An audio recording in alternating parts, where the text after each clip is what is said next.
Oke, teman-teman semua, kita akan lanjutkan ya diskusi kita. Mungkin tidak tidak full selama 2 SKS ya, mungkin hanya sekitar 100 menit, 100 menit 2 SKS ya. Kemudian sekitar 1 jam, nanti setelah itu akan ada tugas meresum. Materi kita sebetulnya masih kelanjutan atau sequence dari perkuliahan kita yang kemarin. Ini masih ada 1 orang lagi ya. Perkuliahan kita yang kelima ya, masih nyambung. Nah, ini kita akan mendiskusikan mengenai alur ya dan acara sengketa banding dan gugatan. Nah, jadi sebetulnya apa sih alur ya? Alur itu kita bahas satu-satu ya. Alur itu merupakan prosedur gitu ya, tahapan yang dilalui atau harus diikuti ya. Sedangkan hukum acara ini maksudnya hukum acara ya. Hukum acara ini nanti setelah ini kita akan diskusikan ya. Hukum acara terkait dengan penyelesaian sengketa banding dan gugatan ya. Secara umum ini masih ada persamaan nih antara sengketa banding dan gugatan dari sisi hukum acaranya ya. Kalau dari sisi pokok sengketanya kan kita tahu bahwa gugatan ini pokok sengketanya ini mempermasalahkan prosedur, mekanisme prosedur kan gitu ya. Sedangkan banding ini lebih banyak atau memfokuskan pada pokok sengketa yang berupa substansi material perpajakan ya, terkait subjek, objek, tarif dan seterusnya. Nah, sebagai pengantar nih ya. Jadi sebelum kita lihat ya. Kalau di pengantar hukum pajak, teman-teman mungkin sudah sempat belajar dulu di semester berapa sih? PHP semester 3 ya. Semester 3 ya. Teman-teman nih yang era 1 tahunnya semua bareng apa bukan? Bukan ya? Bukan, Pak. Bukan ya, udah langsung D3 pajak ya? Berarti di semester 1 belajarnya ya. Saya suka lupa nih kan dulu kan ada yang D3 keuangan negara itu ya. Kemudian tahun pertama kan mereka semua mata kuliahnya sama. Berarti PHP di semester 1 ya belajarnya. Kita belajar bahwa di dalam pembagian hukum pajak itu kan terbagi menjadi 2 ya. Ada hukum pajak yang bersifat material ya, dan yang bersifat formil kan gitu ya. Ya, hukum material ini ada PPh kan gitu ya. Ada PPN, walaupun PPN di dalamnya ada prosedur juga sebetulnya.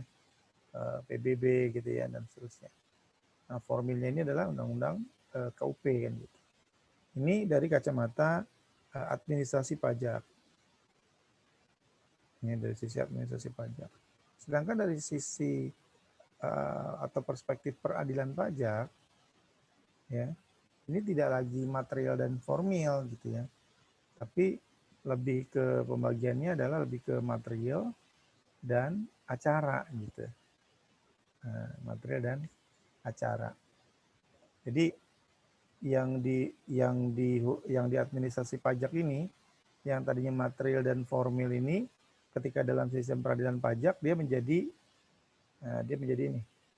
Saya kotakin dulu, dia menjadi ini ya, dia menjadi material dalam sengketa kan gitu ya.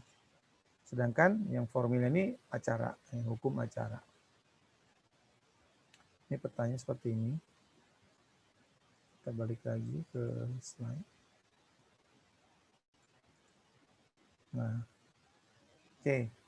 Hukum acara, coba Anissa tolong dibaca. Anissa Eka Banuwati.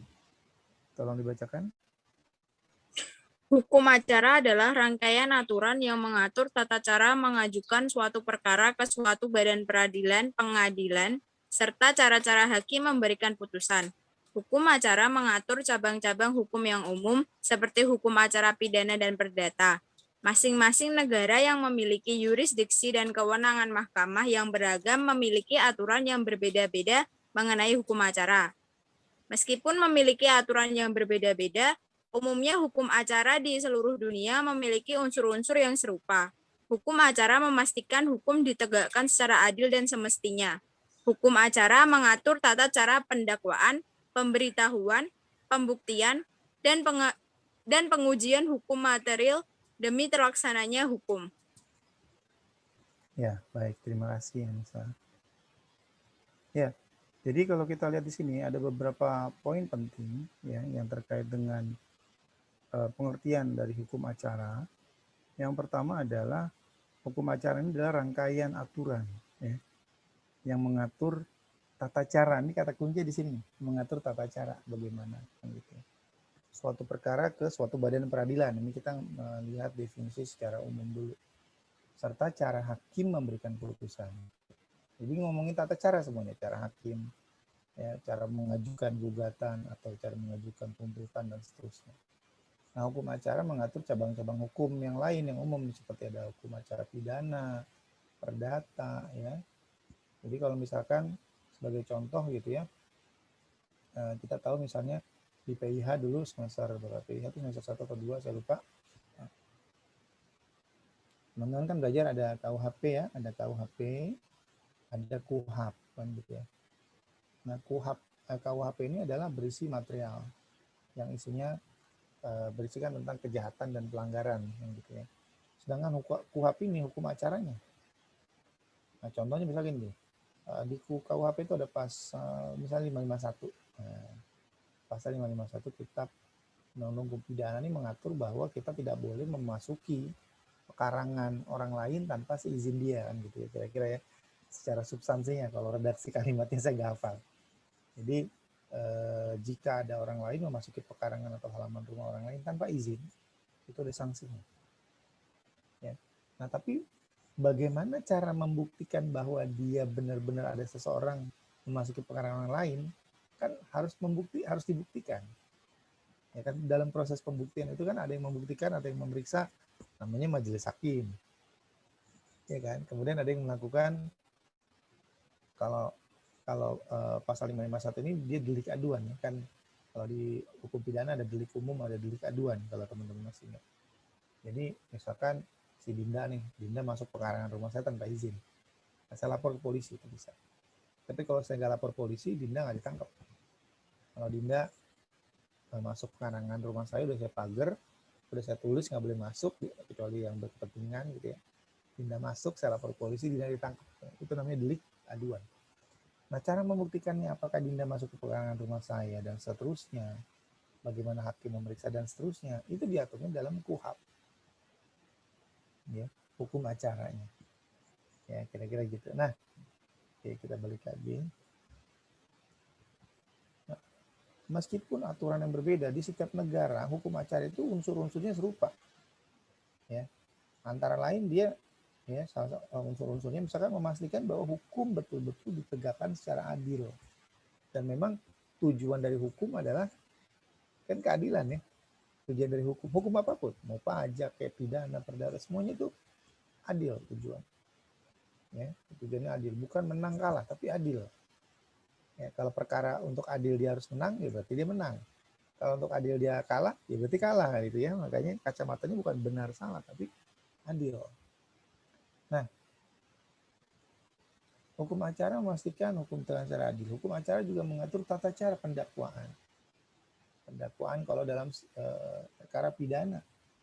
Ya, kalau dalam perkara perdata ya gugatan, termasuk yang ada di dalam sistem peradilan pajak. Kita mengenal ada gugatan, ada banding kan gitu ya, ada banding. Kemudian ada cara memberitahu, gimana cara memberitahu pihak-pihak yang bersengketa. Kemudian bagaimana cara pembuktian, apa itu bukti, dan seterusnya unsurnya apa saja. Suatu bukti dikatakan sebagai bukti yang kuat itu yang kayak gimana karakteristiknya, ciri-cirinya, dan seterusnya. Nah, itu merupakan semua unsur-unsur dari hukum acara. Oke. Ya, nggak apa-apa. Yang join out ya nggak apa-apa. Ini Audrey mau mandi nih. Izin ke kamar mandi. Ya, silakan Michelle kalau mau mandi. Nah kemudian hukum acara mengatur tata cara. Nah, ini semua dilakukan ya, termasuk pengujian hukum demi terlaksananya hukum. Nah, itu yang dimaksud dengan hukum acara. Jadi kalau kita ibaratkan mungkin ya, Mungkin analoginya kurang pas. Tapi kalau diibaratkan bahwa tubuh kita ini adalah misalkan hukum materialnya, kita punya kepala, kita punya mata, punya hidung, punya mulut, tangan, kaki, badan dan seterusnya. Maka ada yang paling penting dari badan kita, yaitu jantung misalnya. Ya. Jantung, selama jantungnya bergerak kan dia menggerakkan tuh kan. Dia mompa darah ke seluruh tubuh. Mata kita bisa bergerak, tangan kita bisa bergerak seperti ini, kita bisa berkata-kata dan seterusnya. Atau dengan kata lain, tanpa hukum acara, hukum material menjadi meaningless. Tanpa hukum acara, hukum material menjadi meaningless, yang nggak ada gunanya. Nggak ada guna. Gimana cara kita? Sekarang lagi ngetren nih di pidana, misalkan kan dulu ada kopi sianida, sekarang sate sianida ya. Sate yang diberikan sianida dikonsumsi oleh seorang anak tanpa sengaja kan gitu ya. Nah gimana caranya? Nah itu cara membuktikannya. Nanti akan dipanggil siapa tersangkanya. Motifnya apa?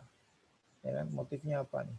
Kenapa dia mau memberikan memberikan sianida? Ya kan? Kalau dari berita yang di koran kan katanya salah ya. Dia tanya ke temannya yang kerja di salon juga, berikan ini aja, namanya bla bla bla sianida gitu ya. Nanti dampaknya sakit perut, diare apa segala macam. Ternyata dia beli yang sianida yang racun. Gitu. Nah, kayak gitu nanti kan diselidiki apakah ini pembunuhan berencana atau pembunuhan tidak terencana. Karena niatnya cuma mau membuat diare misalkan kayak gitu. Nah, cara-cara tadi bagaimana penggalian informasinya itu adanya di hukum acara. Apakah dia harus ditahan? Terus dia ditahan kok pakai daster kan gitu ya. Ini lagi trending ya. Nah, mudah-mudahan ini nggak termasuk gibah ya. Maksudnya ini kan ini namanya knowledge sharing ya, bukan gibah, knowledge sharing. Jadi kok dia bisa menggunakan daster dan seterusnya kan gitu ya. Berapa lama dia ditahan? Siapa yang berhak menahan? Apakah kejaksaan atau hakim atau siapa? Itu semua diatur dalam kitab undang-undang hukum acara pidana. Siapa yang nangkep? Polisinya harus apa pangkatnya? Karena nggak semua polisi bisa jadi penyidik. Semua polisi adalah penyelidik, tapi tidak semua polisi penyidik. Nah, ini kan itu semua dari mana? Di hukum acara pidana. Siapa yang jadi jaksa penuntut umum, syaratnya apa dan seterusnya. Nah, ya. Jadi kira-kira seperti itu. Nah, di dalam kembali ke di dalam peradilan pajak yang menjadi kitab undang-undang hukum acaranya itu ada di dalam apa? Di dalam Undang-Undang Nomor 14 tahun 2022. Nah, ya, tentang pengadilan pajak. Jadi hukum acara itu dasarnya apa? Dasarnya undang-undang dan turunannya ya. Kalau nanti kalau nanti di bawahnya undang-undang ada peraturan pengadilan pajak dan seterusnya, ini bagian dari undang-undang. Tapi yang menjadi hulunya, yang menjadi sumber utamanya adalah undang-undang tentang pengadilan pajak, Undang-Undang 14 tahun 2002. Ini membicarakan semua hal tentang tata cara bagaimana kita apa yang harus dilakukan wajib pajak kalau dia mau menggugat, kirim suratnya kemana, berapa lama, terus apa yang akan dia dapatkan kalau dia sudah mengirim surat itu dan seterusnya sampai keputusan. Bukan keputusan disambung ya, sampai ke spasi putusan ya. Kalau pengadilan pajak kan putusan ya, bukan keputusan. Sampai tahap putusan. Kalau ada yang mau ditanya langsung aja ya tanya. Nah, hukum acara di Indonesia pada umumnya gitu ya, ya ini sesuai dengan sistem peradilan yang dibahas di pertemuan lalu ya. Ada peradilan umum tuh meliputi macam-macam, ada pidana, perdata kan gitu ya, hak asasi manusia dan seterusnya. Nah, tapi di sini yang menjadi apa namanya poin yang cukup urgent itu yang terkait dengan hukum acara pidana. Ada KUHAP, hukum acara perdata, ada KUHAPER, ada hukum acara peradilan agama, ada hukum acara peradilan tata usaha negara, hukum acara Mahkamah Konstitusi, termasuk ada hukum acara peradilan militer. Nah, peradilan militer ini sendiri dia. Ya, nah di sini ada dia walaupun dalam prakteknya dia banyak mengacu kepada Undang-Undang Nomor 8 tahun 81. Undang-Undang Nomor 8 tahun 81 itu tentang KUHAP ya, Kitab Undang-Undang Hukum Acara Pidana. Dia juga merujuk pada hukum acara tata usaha negara, yaitu Undang-Undang 5 tahun 86 kan gitu ya. Oke, nah itu sebagai pengantarnya. Jadi yang kita pelajari alur atau hukum acara. Nah, hukum acara sendiri juga sebetulnya kemarin di pertemuan yang keberapa saya mohon maaf, 4 atau 3. Kita sudah bahas tuh tentang siapa saja yang boleh menjadi sorry. Suara saya masih belum bisa normal. Siapa yang bisa menjadi kuasa hukum? Syarat-syarat menjadi kuasa hukum apa saja? Ya kan? Nah, itu kan udah pernah kita bahas tuh. Nah, ini merupakan bagian dari hukum acara pajak, ya, hukum acara pajak. Kemudian kalau dari DJP, siapa yang boleh datang dari DJP? Ya pokoknya sepanjang dia DJP kan gitu ya, dan ditugaskan oleh DJP. Ya pada umumnya yang bertugas di pengadilan pajak ketika menyelesaikan sengketa adalah penelaah keberatan, tapi penelaah keberatan juga bisa meminta bantuan atau dengan kata lain DJP bisa menugaskan. Nah, makanya saya pernah cerita ke teman-teman, walaupun saya bukan penelaah keberatan, saat itu saya tetap ditugaskan oleh DJP untuk mengikuti persidangan sebagai wakil dari DJP. Gitu. Ya, jadi sepanjang siapapun, Anda pun kalau misalkan Anda penempatan DJP, Anda ditugaskan untuk ikut dalam persidangan, ya maka Anda menjadi pihak yang tergugat, Anda menjadi pihak yang terbanding kan gitu ya, tergugat atau terbanding. Gitu. Oke, sekarang kita akan lihat alur dan mekanisme yang ada dalam sengketa banding. Pada umumnya teman-teman, banding dan gugatan itu secara umum banyak persamaannya kan ya, prinsipnya sama ya, cuman mungkin nanti ada beberapa yang berbeda. Perbedaan yang mencolok antara banding dan gugatan sudah pernah kita singgung, di mana gugatan lebih banyak mempermasalahkan sengketa mengenai prosedur, tata cara ya ada di penagihan dan seterusnya, termasuk Sandra ya kemarin ya. Sedangkan kalau banding ini kita bicara tentang sengketa yang terkait dengan substansi material perpajakan, siapa subjek pajaknya, objek pajaknya, ya, kemudian apa tarif dan seterusnya. Ya, tapi pada prinsipnya gitu ya, mekanismenya, prosedurnya, alurnya mirip. Walaupun nanti ada beberapa perbedaan, kita lihat. Ya. Nah, ada namanya acara biasa nih, banding dengan acara biasa serta kita bahas dulu yang banding dengan acara cepat. Kenapa ada acara cepat, ada acara biasa gitu. Kita lihat dulu nih secara konsep.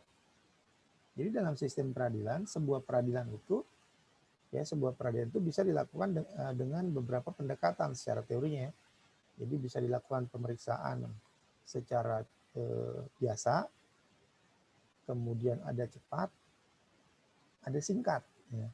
Padat ada nggak Pak? Padat nggak ada. Jadi cuma biasa, cepat sama singkat. Ini teorinya nih. Nah, cepat sama singkat ini seolah-olah dari sisi time frame waktu mirip. Kalau biasa ini emang nomenklaturnya beda. Kenapa nggak, Pak? Kenapa nggak biasa sama tidak biasa serta luar biasa, Pak? Penamaannya. Saya nggak tahu. Kalau teman-teman ada nanya itu saya nggak tahu. Itu udah dari textbooknya kayak gitu. Atau dengan kata lain itu sudah menjadi sebuah ketentuan baku. Harusnya kan biasa, tidak biasa, luar biasa kan gitu ya. Tapi kita menggunakan istilahnya biasa, cepat sama singkat. Pak, kalau cepat berarti harusnya lawannya lambat dong, Pak. Lambat. Cepat, lambat harusnya kan gitu ya. Nah, karena ini memang bukan merupakan antonim atau lawan kata, jadi kita tidak menggunakan istilah itu. Ini bukan lawan kata. Biasa, cepat, dan singkat ini hanya menggambarkan situasi saja. Dia bukan lawan kata biasa dengan tidak biasa, cepat dengan lambat, singkat dengan apa tuh? Ya, singkat dengan lambreta kali. Cepat sama singkat itu kalau dari sisi waktu kan ini. Nah, tapi dari sisi persidangan, cepat itu artinya atau terjadi ketika kondisi di mana terdapat hal-hal yang memang secara prosedural tidak memenuhi atau dianggap belum memenuhi atau berpotensi tidak memenuhi. Nanti akan kita lihat ya definisinya. Nanti setelah ini kita akan masuk ke undang-undangnya. Ini definisi bebas dulu. Kalau singkat, pada prinsipnya dia muncul pemeriksaan secara singkat dalam peradilan umum ya, kita ngomong yang pajak yang umum. Ini time frame-nya sudah langsung ditentukan. Pokoknya dalam jangka waktu sekian misalnya 14 hari, tergantung dari sistem peradilannya. Peradilan apa dulu kan? Bisa tata usaha, bisa militer, bisa agama, dan seterusnya. Pokoknya 14 hari udah selesai. Nah, itu singkat. Kalau cepat, itu dia nggak ngomongin dalam waktu sekian harus selesai. Enggak, dia cuma ngomongin kalau yang dipermasalahkan atau yang menjadi sengketa awalnya adalah terkait dengan kewenangan, masalah ini sebenarnya bukan ke saya harusnya, bukan ke pengadilan ini, harusnya ke pengadilan yang lain, atau yang dipanggil harusnya bukan saya bukan orang yang disangkakan, saya beda orang, nama saya memang mirip, misalkan gitu ya. Atau ada prosedur yang nggak terpenuhi, misalkan kayak apa ya, keberatan ngajuinnya dalam bahasa Indonesia. Nanti saking pengen kelihatan keren, dia ngajuin keberatan dalam bahasa misalkan Mandarin misalkan gitu ya. Wah, pakai huruf kanji kan. Saya bisa bukan cuma bahasa Indonesia, bahasa Inggris, saya bisa Mandarin atau bahasa Sunda atau dalam aksara Jawa, Wonocoroko gitu kan. Nah, itu nggak bisa gitu ya. Nah, itu maka ya itu pemeriksaan cepat. Jadi itu bedanya cepat sama singkat. Kalau yang biasa Pak, ini biasanya yang normal. Nanti kita akan lihat ya. Oke, kita coba lihat. Kita coba lihat ke undang-undang. Nah, kalau yang acara biasa dulu ya. Yang biasa nih. Oh, yang biasa kayaknya yang biasa, taruh pemeriksaan biasa itu apa sih? Ada definisinya enggak ya? Acara biasa. Oh, enggak ada definisinya dia. Harusnya ada sih. Ya.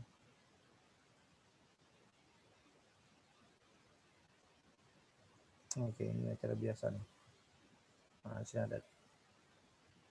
Ya. Coba saya minta tadi yang sudah baca siapa ya? Tadi Anissa ya. Sekarang Siti coba. Siti Nurhaliza. Coba Siti tolong dibaca secara perlahan pasal mulai dari pasal 49. Silakan. Baik, Pak. Pemeriksaan dengan acara biasa dilakukan oleh majelis. Oke, stop dulu. Jadi ada bedanya antara majelis dengan bedanya apa Pak? Majelis tanpa majelis. Majelis itu artinya hakim yang terdiri lebih dari satu, itu namanya majelis. Jadi nanti ada disebutin ada majelis hakim, ada hakim tunggal. Kalau hakim tunggal hakimnya satu. Kalau majelis hakim, hakimnya lebih dari satu. Ya, biasa 3 kan ya. Kalau hakim kan ganjilnya 3, 5, 7, 9. Kayak MK kan 9. Oke, lanjut pasal 50.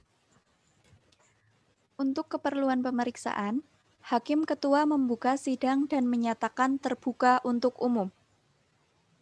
Sebelum pemeriksaan pokok sengketa dimulai, majelis melakukan pemeriksaan mengenai kelengkapan dan atau kejelasan banding atau gugatan.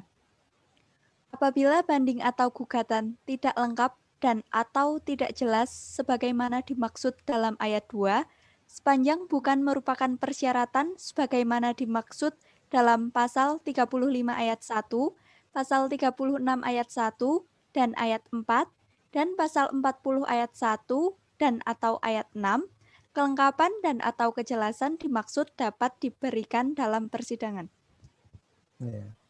Jadi kalau yang pemeriksaan acara biasa ini artinya dia memenuhi syarat secara umum. Cuma nanti mungkin ada yang kurang. Misalkan Peter majelis melakukan pemeriksaan mengenai kelengkapannya dulu nih, atau kejelasan dari banding atau gugatan. Apabila banding atau gugatan tidak lengkap atau tidak jelas, nah maka kelengkapan atau kejelasannya bisa diberikan. Yang terpenting ada kata-kata di sini apa? Bukan syarat.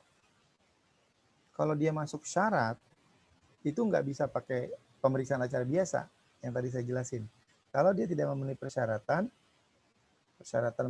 yang wajib dipenuhi, itu pemeriksaannya dilakukan dengan acara cepat. Ya, secara cepat. Sorry. Oke. Nah, sekarang ke acara cepat ya. Ini yang bawahnya nanti bisa baca sendiri. Ini kita cuma pengen tahu nih bedanya cepat sama biasa apa. Nah, oke, terima kasih Siti. Sekarang Zaim tolong dibaca mulai dari pasal 65 ya. Silakan.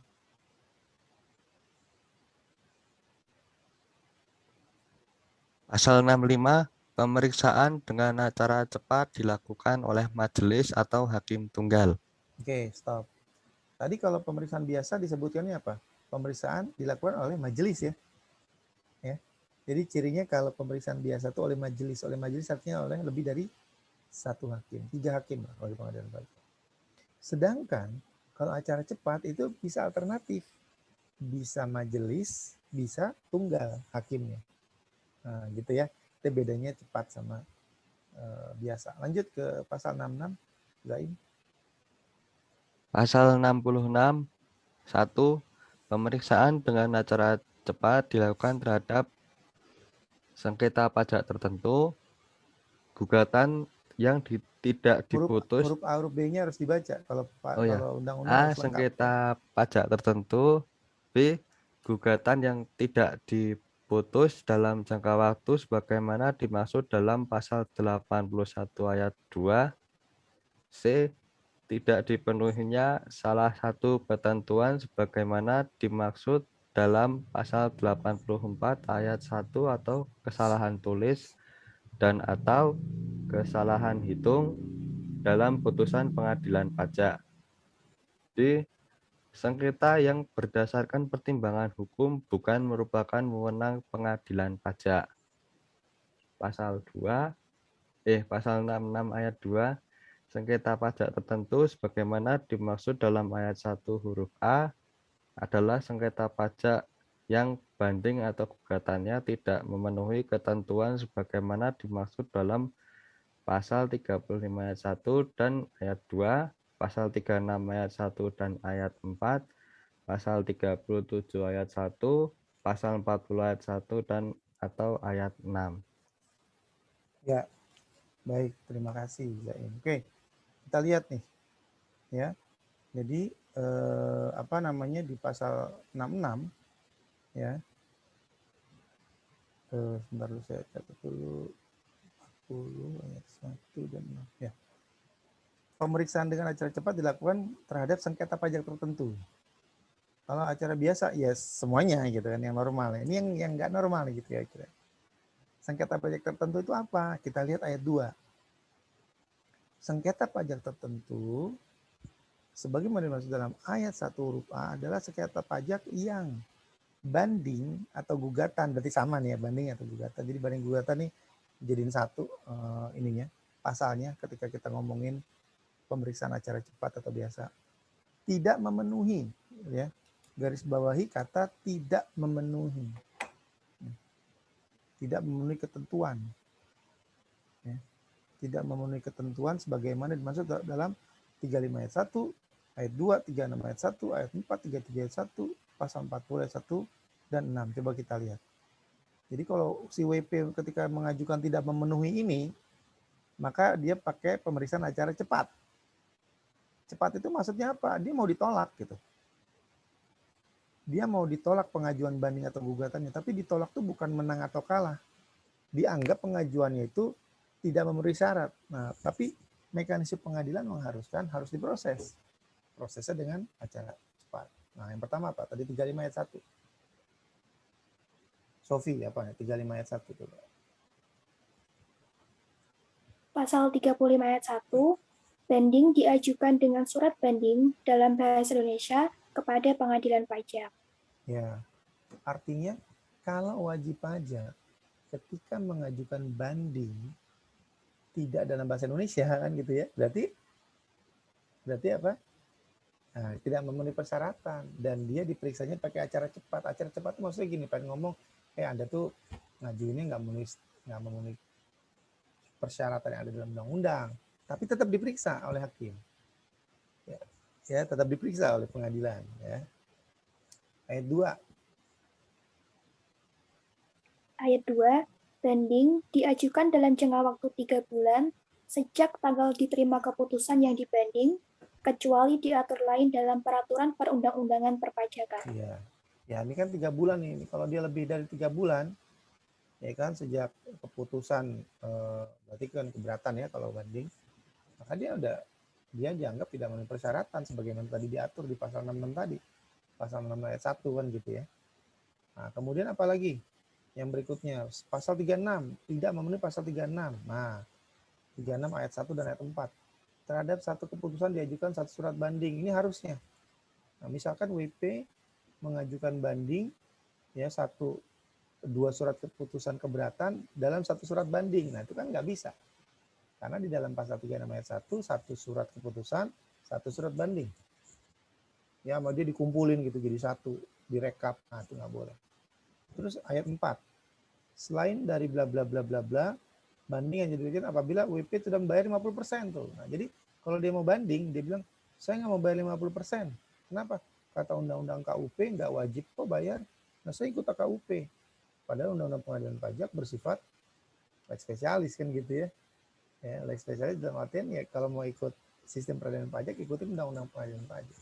Jadi kalau WP nggak bayar 50%, nggak dibuktikan dan nggak ada SSP-nya gitu ya, maka dia dilakukan pemeriksaan acara cepat. Pemeriksaan acara cepat itu artinya pengen buru-buru ditolak gitu ya. Kira-kira ya dalam hal ini ya, dalam konteks ini itu mau ditolak gitu. Tapi tetap harus diperiksa dulu.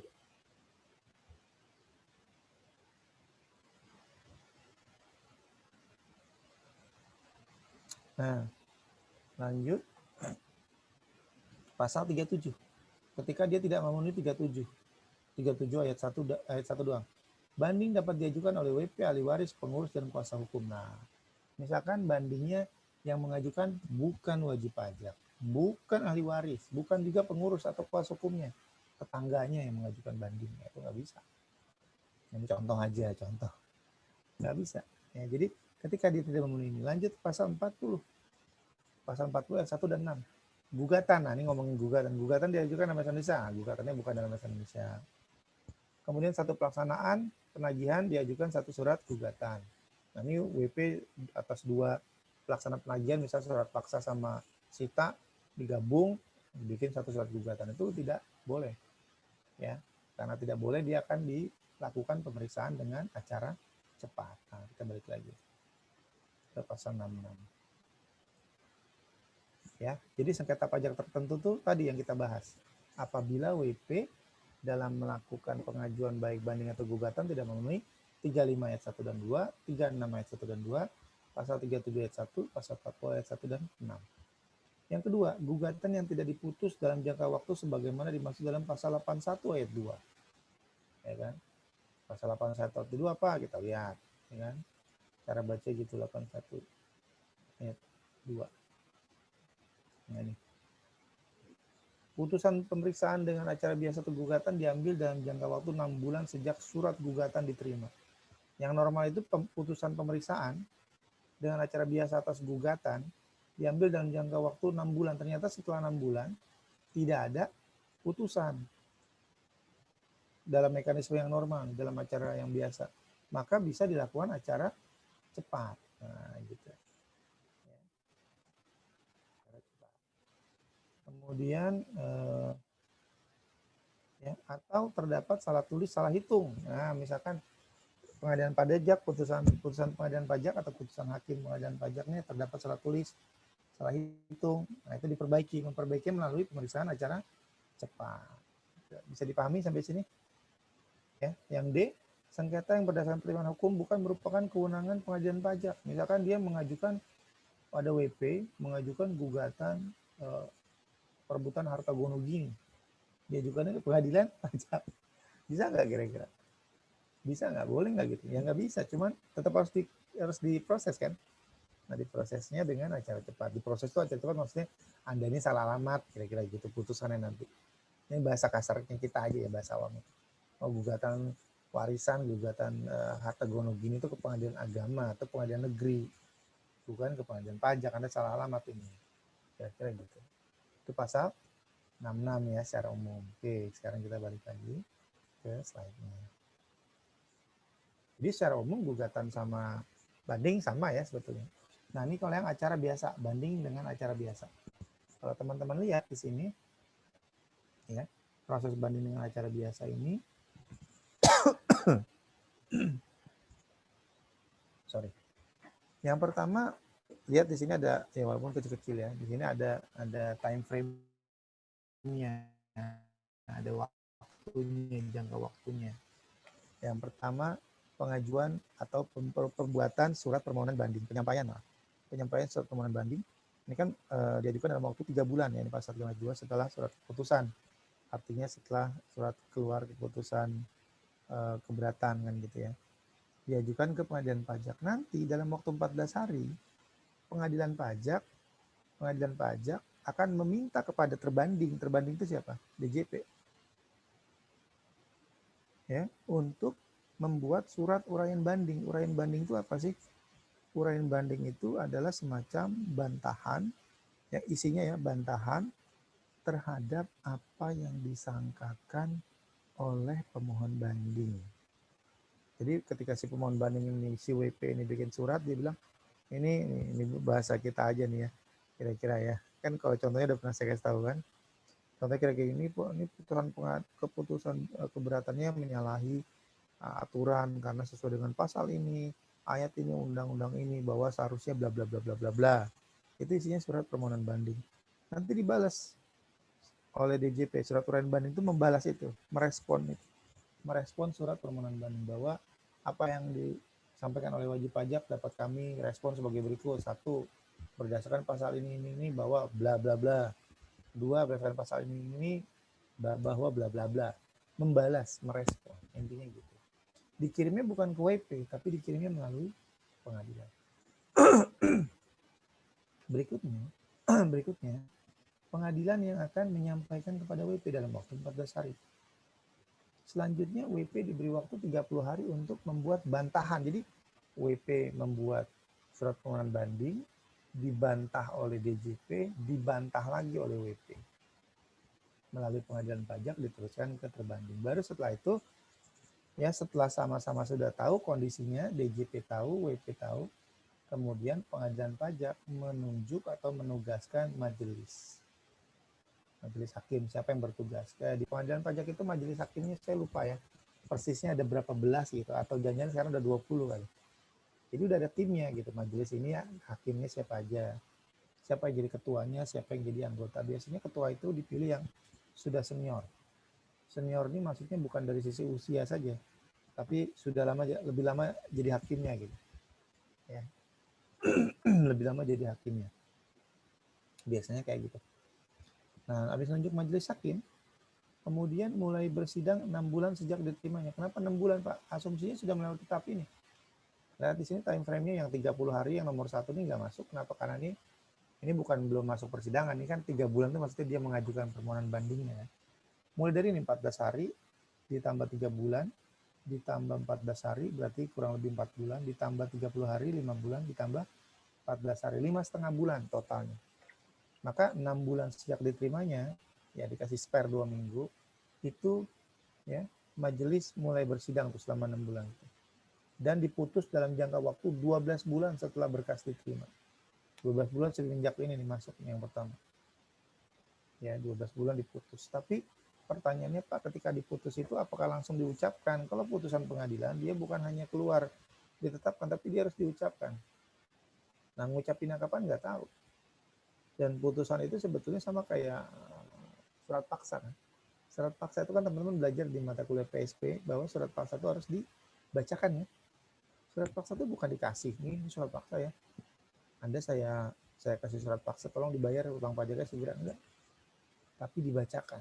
Habis dibacakan, diberikan, dibuat surat berita acara kan gitu ya, BAPS ya, berita acara.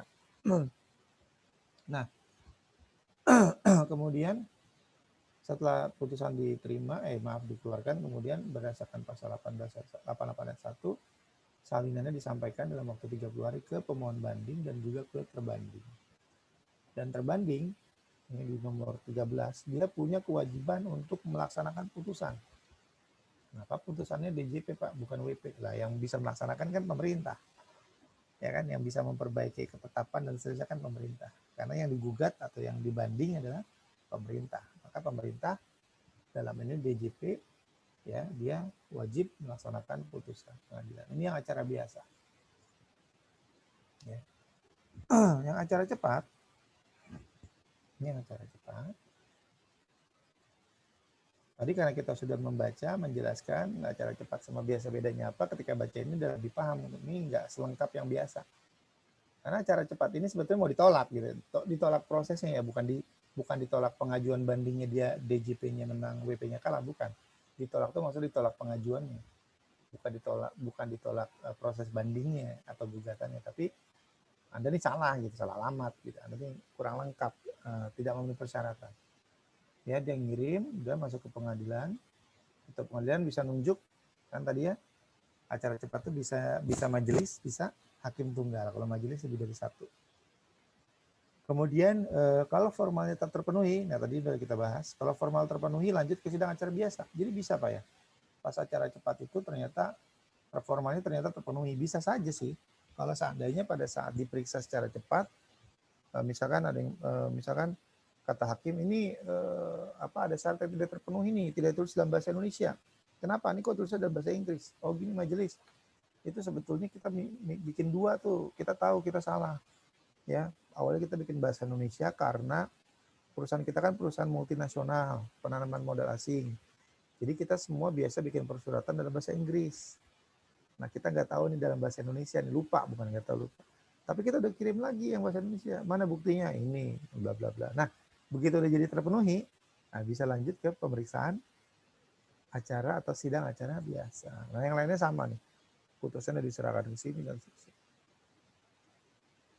Nah untuk yang gugatan juga sebenarnya nggak jauh beda. Cuman di sini, oh ini namanya salah masih ya. Harusnya di sini penggugat, bukan pemohon banding. Nanti tolong dikoreksi. Ya, kalau dalam proses gugatan namanya penggugat. Kalau yang terbanding di sini harusnya namanya tergugat. DJP tergugat, penggugatnya PP. Ini sama aja sebenarnya prosesnya, cuma di sini lihat bedanya. Ya, mulai bersidangnya 3 bulan. Kenapa gugatan 3 bulan? Kalau banding tadi 6 bulan. Karena secara kompleksitas, banding itu lebih kompleks daripada gugatan. Lebih ribet ngurusin yang sifatnya material, substansi pajak, ketimbang prosedur. Makanya kalau banding tadi 6 bulan kan. Nah, putusannya kalau yang banding tadi 12 bulan ya. Nah, ini 12 bulan kan. Nah, ini 12 bulan nih yang banding. Kalau gugatan itu 6 bulan. Jadi setengahnya. Mulai bersidangnya itu 3 bulan.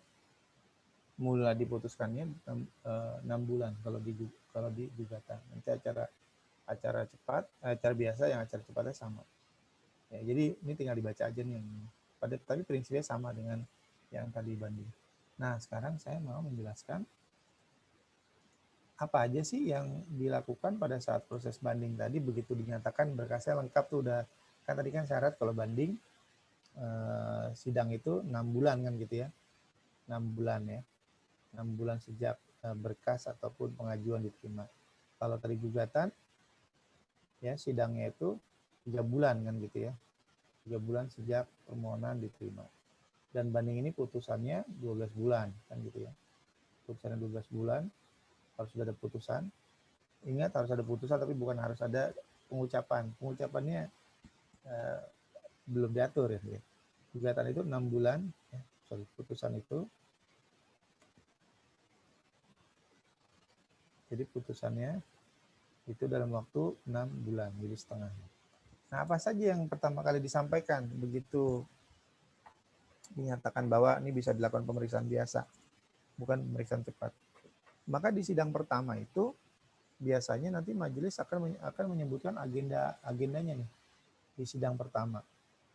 Sidang pertama itu biasanya agendanya apa? Perkenalan doang, bukan perkenalan lah. Kalau perkenalan versinya pengadilan itu maksudnya ini loh, pokok sengketanya. Pokok sengketanya itu apa nih? PPN. Masa apa? Januari Desember tahun 2020 misalkan. Itu pokok sengketanya apa. Kemudian timeline-nya. Kita sidangnya berapa kali ya? Apa berapa hari sekali ya? Biasanya disesuaikan dengan load pekerjaannya si hakim. Kalau yang saya pernah ikuti, timeline-nya itu sidangnya 2 pekan sekali untuk kasus yang sama. Kenapa 2 pekan sekali, Pak? Kenapa nggak tiap hari? Hakim itu setiap minggu menyidang gugatan atau banding itu bisa minimal 50-100 kasus yang berbeda. Ini kok tiap hari nggak mungkin.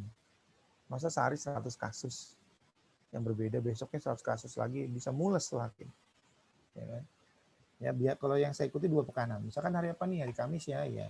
Dan dia hanya bersidang itu Senin sampai Kamis pengadilan pajak. Jumatnya off sidang. Jumat nggak ada sidang. Ngapain Pak Jumatan Pak? Jumatan Pak? Bukan Jumatan. Biasanya hari Jumat ini digunakan untuk uji bukti. Uji bukti antara penggugat dengan tergugat, antara pemohon banding dengan terbanding. Ini loh saya punya bukti gini, mana divalidasi, dicek kebenaran. Oke, saya setuju, bukti Anda benar.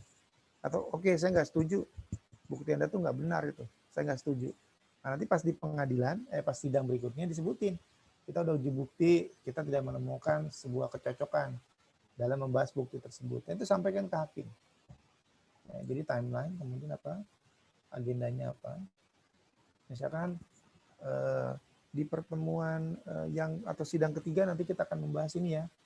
Misalkan dasar hukumnya ya, dasar hukum pengenaan pajaknya misalkan.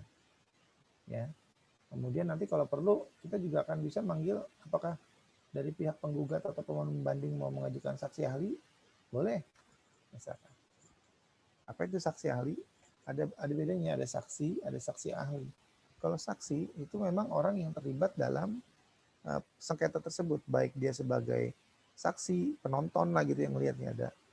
Misalkan dalam kasus yang tadi itu sate sianida misalkan kan perlu dilihat di saksinya siapa yang menyaksikan bahwa si tersangka memberikan makanan tersebut kepada driver ojek online di masjid ya, kalau nggak salah di masjid ya, tanpa melalui aplikasi. Siapa saksinya? Cek, polisi harus memastikan saksinya siapa. Itu namanya saksi. Tapi kalau saksi ahli dia nggak mesti terlibat. Misalkan gini, yang pernah saya lakukan ya, saya jelasin yang pernah saya lakukan aja gitu, yang pengalaman saya aja. Yang saya lakukan, ya. Misalkan gini, misalkan pokok sengketanya adalah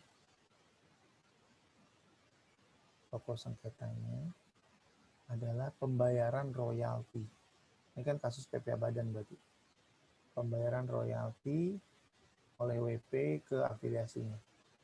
Atau ke siapapun lah oleh WP. Ya misalkan ke afiliasi sebesar 100 nilainya. Royalti itu apa sih? Saya tanya Sari.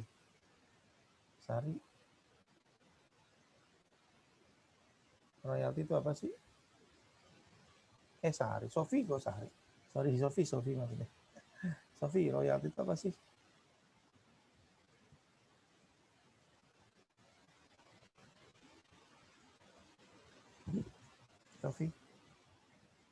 Sofi, bisa dengar suara saya? Apa ini maksud dengan royalti? Sofi? Loh, Sofinya kemana? Hilang. Ya. Sofinya nggak ada ya? Halo, maaf Pak, suaranya putus-putus Pak. Oh, suara saya putus-putus ya? Coba saya matiin kamera deh. Sofi bisa dengar suara saya? Iya, bisa Pak. Ya, apa itu royalti? Royalti itu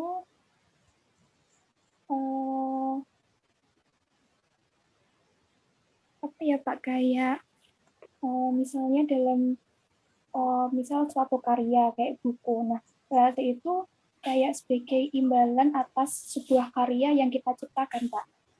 Oke ya, makasih Sofi. Jadi royalti adalah imbalan atas pemanfaatan, kata kuncinya ini, pemanfaatan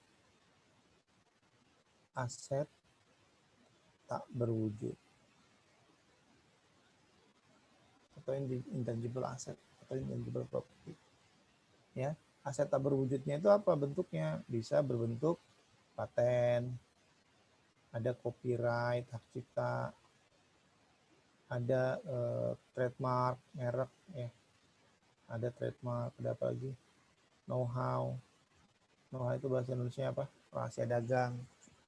Jadi ketika kita memanfaatkan atau ada seorang pihak yang memanfaatkan intangible property, maka dia harus membayar imbalan kepada pemilik dari intangible property atau intangible aset tersebut. Itu namanya royalti. Ya. Nah, sengketanya apa? Di sini kita balik lagi. Sengketanya gini. Ya. Sengketanya gini. Menurut WP, saya kok kenapa dikoreksi? Jadi waktu sama pemeriksa ini dikoreksi. Koreksi positif. Ya, menurut pemeriksa royaltinya 0.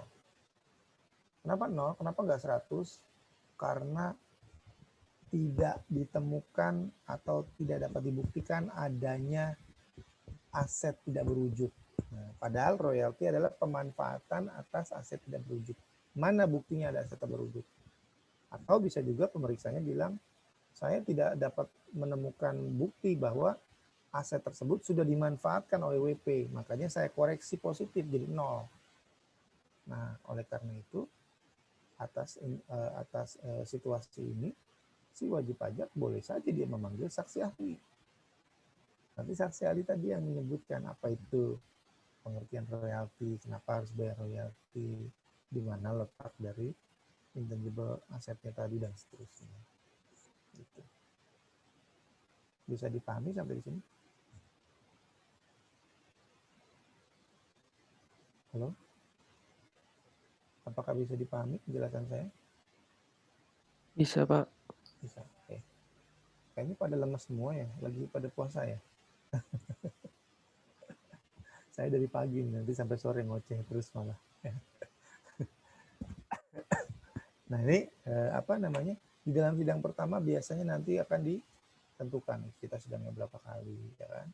Ya, kemudian nanti bisa mendatangkan saksi ahli dan nanti ada juga termasuk uji bukti, ya kan, bisa masuk di dalamnya uji bukti. Nanti uji buktinya dilakukan biasanya di hari Jumat, ya. Misalkan kata WP, saya punya kok buktinya, misalkan gitu ya, saya punya buktinya ini loh. Kalau misalkan ini adalah sebuah mesin, anggaplah ini mesin ya, mesinnya bentuknya kayak gini. Ini kan kita memakai mesin. Nah, di sinilah letak dari intangible property-nya ini. Intangible asetnya itu ada di situ, patennya ada di situ, brandnya ada di situ, trademarknya ada di situ. Makanya ketika kita manfaatkan, kita kan dapat keuntungan berupa sales kita jadi naik, revenue kita naik. Makanya wajar dong kalau kita membayar royalti. Nah ya, itu namanya uji bukti. Mana buktinya? Itu namanya uji bukti. Kira-kira gitu teman-teman. Ya. Oke, saya pikir materi kita cukup untuk pertemuan ke-6 ini. Kalau ada yang ingin ditanyakan atau ingin disampaikan, silakan. Apakah ada pertanyaan?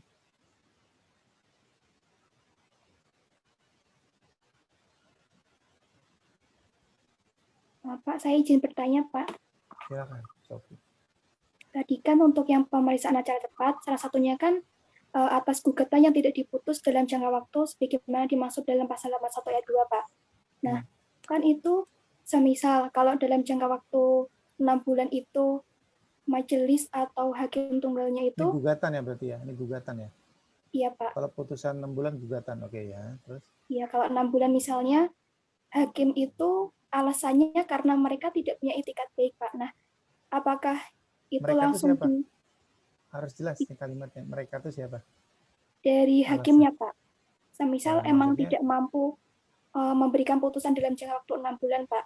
Karena emang tidak mau menyelesaikan gitu, apakah tidak ada sanksinya, Pak? Atau seperti apa, Pak? Oke, yang pertama gini, kan sudah diatur. Ketika 6 bulan, misalkan gini, langsung aja kita bikin case study-nya kan.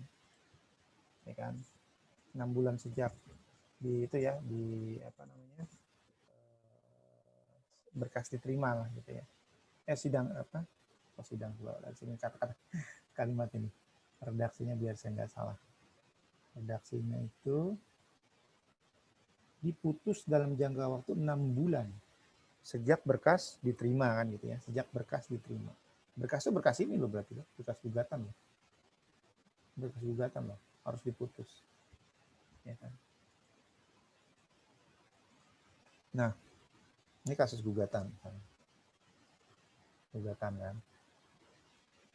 Dengan berkas diterima, misalkan berkas diterimanya misalkan tanggal 5 Mei misalnya 2021.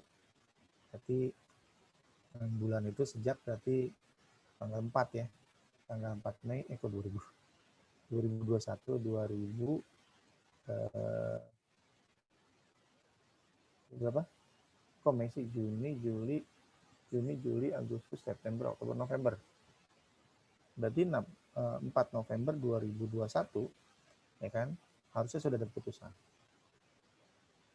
Putusan ada kan gitu kan, seharusnya. Nah, ketika ini putusan tidak ada, ingat loh, putusan ada atau tidak ada itu tidak ada hubungannya dengan pembacaan. Ya kan, kemarin kan kita diskusi itu kan ada dibacakan kapan kan gitu ya. Jadi bisa aja diputuskannya bulan ini, dibacakannya mungkin bulan depan atau bahkan tahun depan.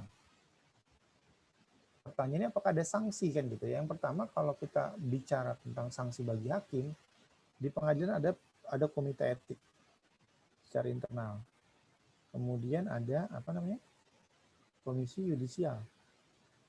Nah, komisi yudisial ini KY kan gitu ya. Itu yang memeriksa etika dari hakim termasuk hakim pengadilan pajak.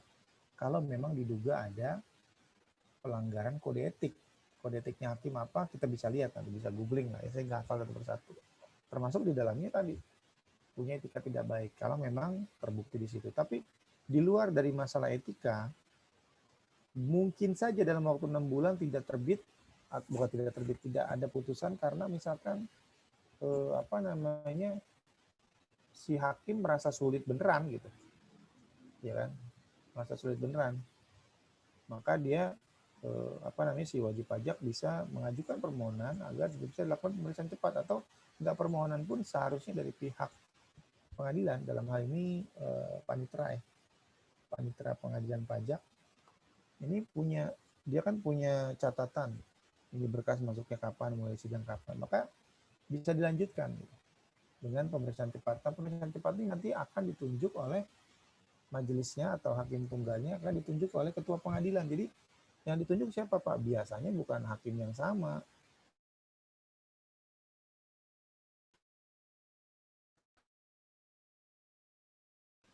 Hakim yang berbeda, cuman resikonya kalau hakim yang sama atau hakim yang beda ya.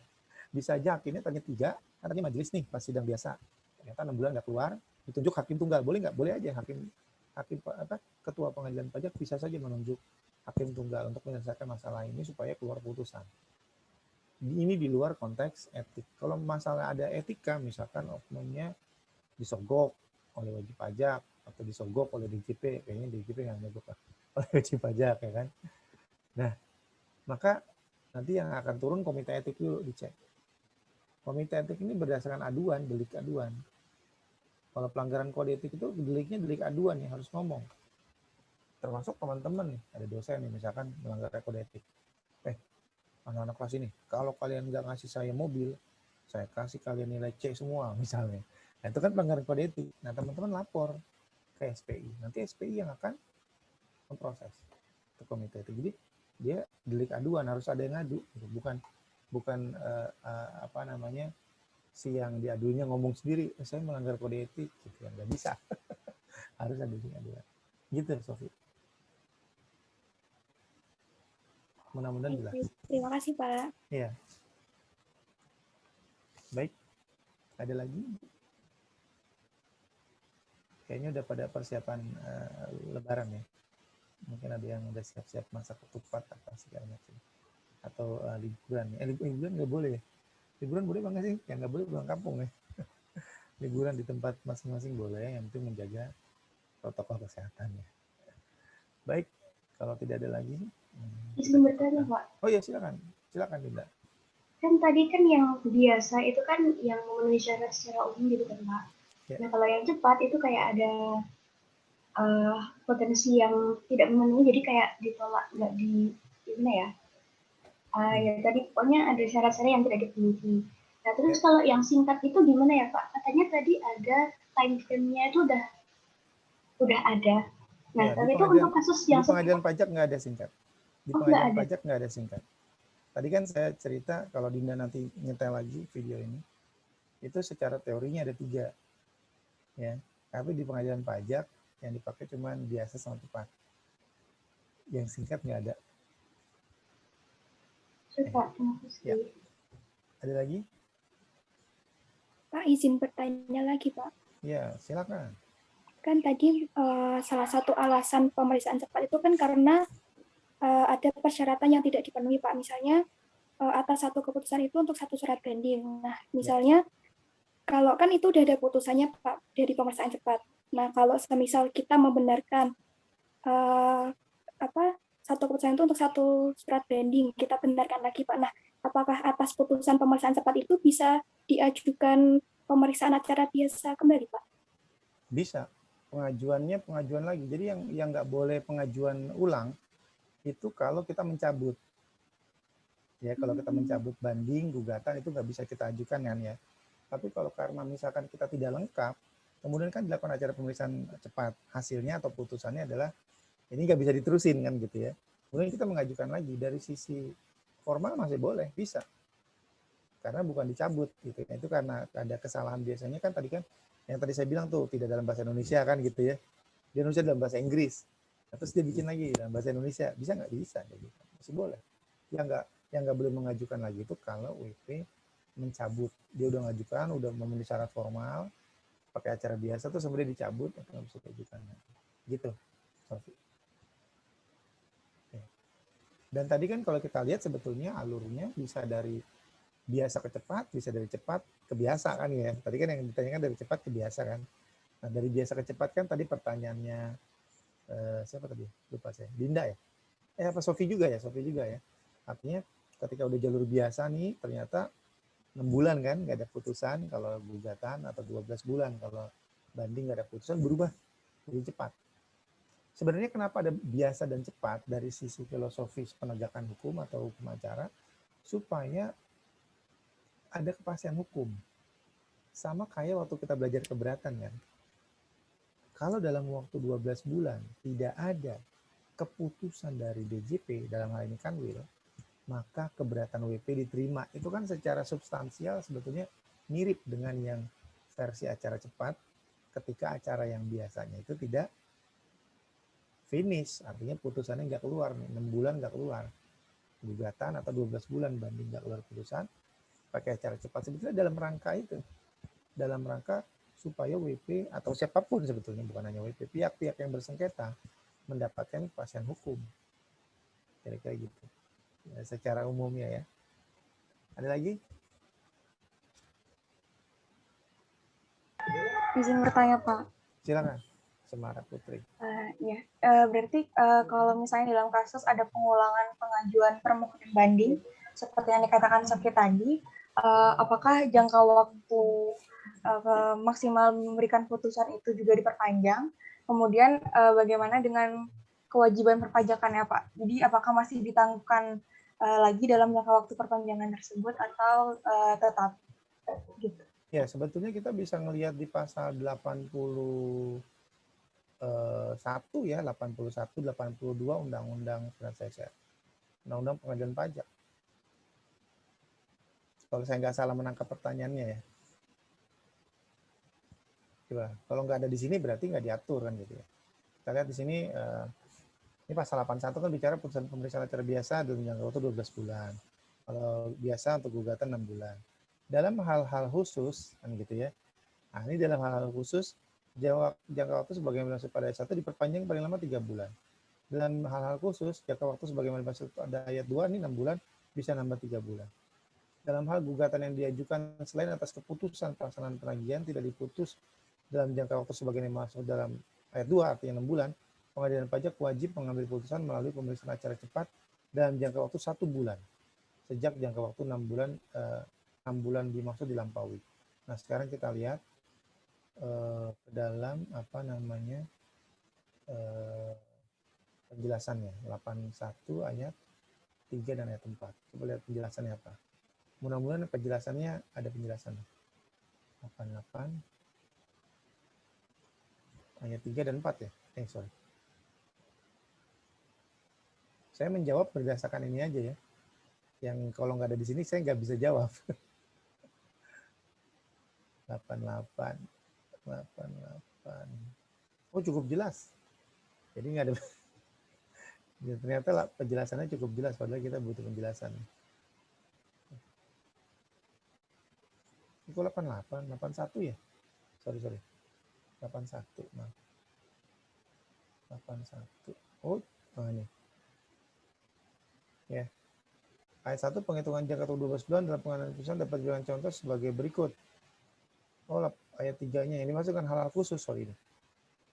Adalah pembuktian sengketa rumit pemanggilan pemanggilan saksi memerlukan waktu yang lama. Jadi bisa saja putusannya jadi lebih lama dari sisi pengambilan putusan. Nah, kalau kita kaitkan tadi pertanyaannya Samara tadi, ya Samara Putri tadi, jangka waktunya nambah nggak Pak? Kalau di dalam undang-undang sendiri kan tadi nggak diatur tuh kalau mekanismenya yang tadi ngulang tadi ya, ngulang lagi dari awal lah, ngajukan lagi atau pindah jalur dari biasa ke cepat, dari cepat ke biasa. Sebetulnya ikutnya ini aja, ya ikut yang dari sini. Jadi harusnya bisa kita ambil tambahan, ada tambahan 3 bulan. Tapi kalau di yang ini kan sebenarnya kan kalau di yang di skema ini, bentar, kita balik lagi ke skema. Kalau yang cepat ini kan sebetulnya di sini 30 hari nih. Ya, kalau terpenuhi ya, formal terpenuhi dalam 30 hari ini harus sudah ada putusan dan disampaikan kepada pemohon banding ya, kalau gugatan maaf ini salah nih, penggugat ya, ke penggugat atau ke tergugat. Nah, yang perpanjangan tadi nggak ada diatur Semara, kecuali yang tadi itu ada hal khusus.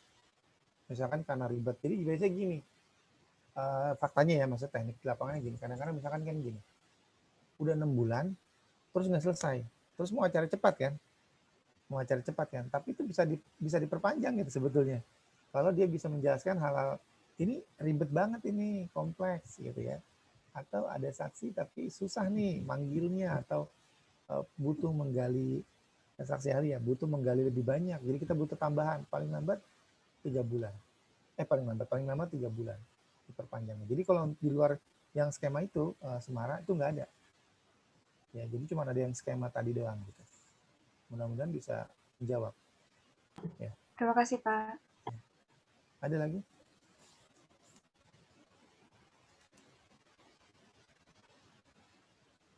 Baik, jika tidak ada mungkin kita cukupkan saja.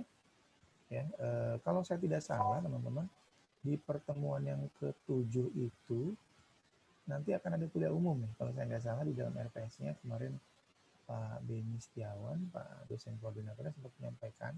Tapi nanti untuk kepastian jadi atau tidaknya saya akan infokan ke teman-teman ya. Pertemuan 7 itu kan setelah libur lebaran ya. Nah, itu kuliah umum kalau saya tidak salah. Cuma masih belum tahu fixnya, maksudnya bukan belum tahu. Kalau adanya sih ada gitu ya, setengah saya ada. Cuma belum tahu fixnya, pembicaranya dan harinya kapan. Demikian yang dapat disampaikan. Tugasnya untuk hari ini atau pertemuan kali ini adalah meresum perkuliahan yang ke-6 ini yang udah ada di LMS, sudah saya posting.